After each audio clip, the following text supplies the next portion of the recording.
talk about weight bearing progression after a wrist injury.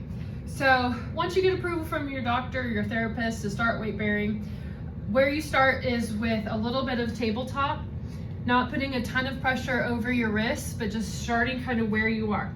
If you're having a hard time with your motion, you need to work on wrist extension first, but then you can take a step away from the table so that your wrist angle is not so severe.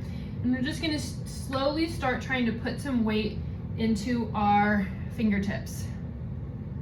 Okay? When we start to weight bear, we immediately go into this rotated position where the pit of our elbow kind of flares out and rotates forward. So in order to get that position, you have to have good wrist extension. And without that, you're not going to have good stability for a weight bearing position. Once you can get this, you're going to start slowly coming forward until you can put your nose over your fingertips and start working on this forearm rotation. If you're having a hard time, you can gently assist with that rotation in both directions. After this is not painful and you have full and equal elbow motion, you can start to progress towards push-ups, yoga, Pilates by getting into what's called a quadruped position. So you'll come down on a mat, okay? And you're just gonna slowly start to put more pressure over your wrists.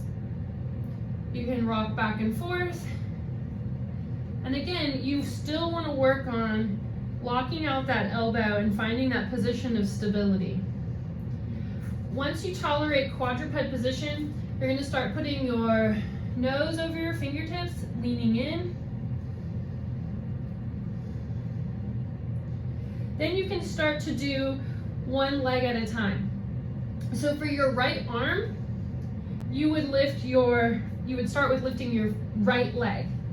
That's not going to be nearly as much pressure as the next progression, where you can start to lift your left leg for your right wrist.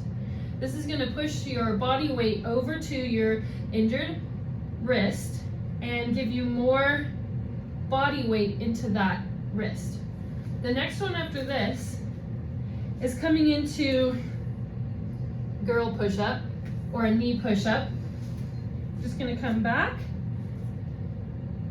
and you're going to work on that forearm rotation, coming forward, rocking it back.